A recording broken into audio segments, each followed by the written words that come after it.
Assalamualaikum warahmatullahi wabarakatuh. Perkenalkan, nama saya Deni Rismawan, Prodi Pendidikan Agama Islam semester 6 Universitas Islam Aliyah Kuningan.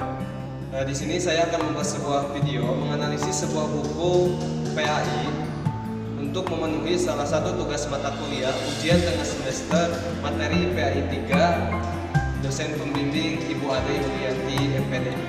Saya akan sedikit memaparkan hasil dari analisis saya, yaitu menganalisis sebuah buku fikih kurikulum 2013 kelas 11 Madrasah Aliyah.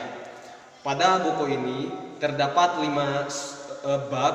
Yang pertama yaitu bab pertama jinayat dan hikmahnya, bab kedua hudud dan hikmahnya, bab ketiga peradilan dalam Islam, bab keempat pernikahan dalam Islam, dan yang kelima yaitu hukum warisan dalam Islam.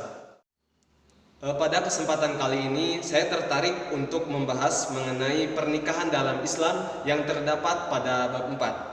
Agama Islam mengatur tata hubungan antara sesama umatnya, termasuk hubungan manusia dengan yang lainnya yang terikat dalam tali pernikahan.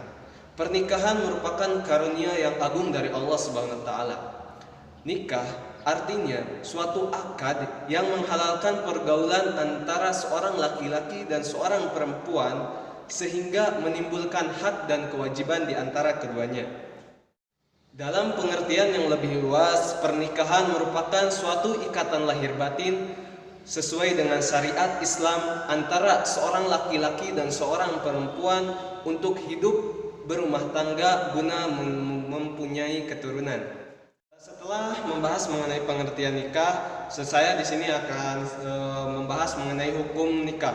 Hukum nikah itu ada 5. Yang pertama yaitu mubah. Mubah bagi orang yang sudah memiliki bekal untuk hidup berkeluarga, baik secara jasmani maupun rohani. Yang kedua yaitu sunnah.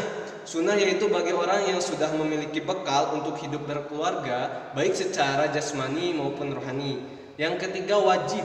Wajib yaitu bagi orang yang sudah dewasa, baik secara lahir dan batin, dan mampu memiliki bekal untuk menafkahi keluarga atau istrinya.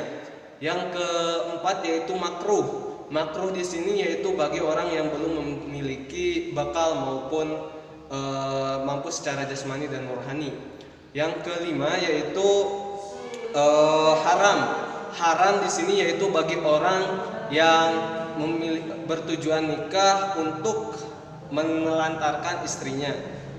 Setelah membahas mengenai hukum nikah, di sini saya akan membahas mengenai rukun nikah. Rukun nikah itu ada 5. Yang pertama yaitu calon mempelai pria atau laki-laki. Yang kedua calon mempelai istri atau perempuan. Yang ketiga wali nikah. Yang keempat 2 orang saksi. Dan yang kelima yaitu ijab dan qabul. Setelah membahas mengenai rukun nikah, di sini saya akan menyampaikan mengenai macam-macam pernikahan yang terlarang, yaitu yang pertama nikah mut'ah, yang kedua nikah syikor, yang ketiga yaitu nikah tahlil atau mutahalil, yang keempat yaitu nikah beda agama. Dalam agama Islam itu nikah beda agama itu sangatlah dilarang. Nah, penjelasan yang tadi dan sampai sini itu merupakan hasil dari analisis saya mengenai pernikahan dalam Islam. Setelah menyampaikan sedikit materi mengenai pernikahan dalam Islam, di sini saya akan membahas mengenai kelebihan dan kekurangan pada buku ini. Yang pertama yaitu kelebihan pada buku ini yaitu tampilan buku yang sangat menarik sehingga menarik minat pembaca untuk membaca buku ini. Selanjutnya yaitu buku ini dilengkapi dengan gambar.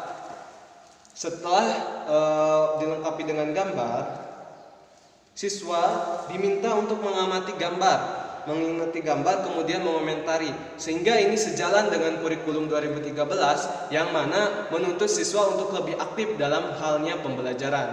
Namun kekurangan dari buku ini menurut saya yaitu terlalu banyak materi. Kenapa saya katakan demikian? Karena pada kenyataannya itu materi yang banyak itu oleh guru tidak disampaikan semua karena waktu yang sangat terbatas sehingga guru kesulitan untuk menyampaikan semua materi. Saran dari saya harus adanya penambahan dalam hal alokasi waktu supaya materi bisa tersampaikan dengan baik. Adapun kompetensi dasar yang terdapat dalam materi pernikahan dalam Islam, yang pertama yaitu membiasakan sikap tanggung jawab dalam menerapkan hukum Islam.